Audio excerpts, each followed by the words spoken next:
হাদিকে গুলি প্রমাণ করে আগামী নির্বাচন আয়োজনের শঙ্কা আছে এমন মন্তব্য করে সুজন সম্পাদক ডক্টর বদিউল আলম মজুমদার বলেছেন, শুধু ইসি আর আইন শৃঙ্খলা বাহিনী নয়, রাজনৈতিক দলগুলোর দায়িত্বশীল আচরণ ছাড়া সুষ্ঠু নির্বাচন সম্ভব নয়। রাজধানীতে ডিবেট ফর ডেমোক্রেসি আয়োজিত বিতর্ক অনুষ্ঠানে তিনি এসব কথা বলেন। এ সময় প্রতিষ্ঠানটির চেয়ারম্যান হাসান আহমেদ চৌধুরী কিরণ বলেন, তারেক রহমানের নিরাপত্তায় সরকারকেই সর্বোচ্চ ব্যবস্থা নিতে হবে। মিজান শাহজাহানের রিপোর্ট। আগামী নির্বাচনে সামাজিক যোগাযোগ মাধ্যমের অপব্যবহার রোধ করা হবে বড় চ্যালেঞ্জ। এ বিষয়ে বিতর্কে অংশ নেয় ঢাকা কমার্স কলেজ ও হাজারীবাগ সরকারি কলেজ। নির্বাচনী ব্যবস্থার প্রতি নাগরিক ও রাজনৈতিক দল আস্থা ফিরিয়ে আনা। আসলে আমাকে দেখতে হবে যে সহিংসতার রুট কজটা। বিতর্কের মূল্যায়ন পর্বে ছায়া সংসদের স্পিকার ও ডিবেট ফর ডেমোক্রেসির চেয়ারম্যান হাসান আহমেদ চৌধুরী কিরণ বলেন, নির্বাচন বানচালে দেশি বিদেশি ষড়যন্ত্রকারীরা সক্রিয়। সুপরিকল্পিতভাবে কাউকে টার্গেট করে গুলি করে হত্যা করবার যে প্রচেষ্টা, বিশেষ করে একজন প্রার্থীকে, এটি কিন্তু আমাদের নির্বাচনকে ভণ্ডুল করবার যে অপচেষ্টা, সে অপচেষ্টাকে কিন্তু এদেশের জনগণ প্রতিহত করবে।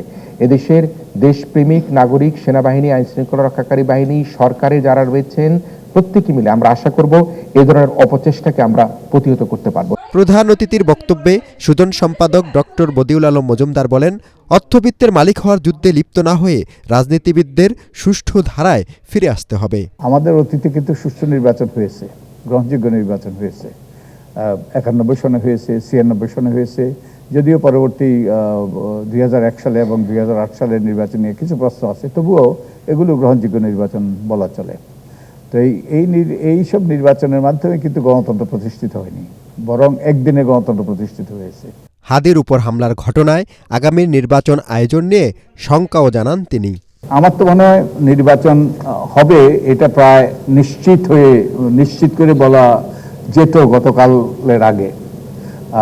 তো এখন কিছুটা আশঙ্কা সৃষ্টি হয়েছে। আমি আশা করি যে আশঙ্কা দূরীভূত হয়ে যাবে। আর হাসান আহমেদ চৌধুরী কিরণ বলেন, বিএনপি, জামাত, এনসিপি সজাগ না হলে হাদির মতো অনেকেই পলাতক ফ্যাসিবাদী শক্তির টার্গেটে পড়তে পারেন। আগামী 25 তারিখে বিএনপির ভারপ্রাপ্ত চেয়ারম্যান জনাব তারেক রহমান দেশে আসছেন।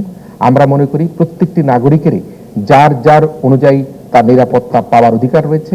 আমরা আশা করব বাংলাদেশে যাতে আগামী দিন থেকে, এই মুহূর্ত থেকে, এই ধরনের হাদির মতো এই ধরনের অনাকাঙ্ক্ষিত কোনো ঘটনার সম্মুখীন কাকু না পেতে হয়। সে কারণে আমরা মনে করি জনাব তারেক রহমানের সার্বিক নিরাপত্তা বিধান করবার জন্য সরকারের পক্ষ থেকে উদ্যোগ গ্রহণ করা হয়েছে। বিতর্কে বিজয়ী হয় বিরোধী দল হাজারীবাগ সরকারি কলেজ। মিজান শাহজাহান, এটিএন বাংলা, ঢাকা।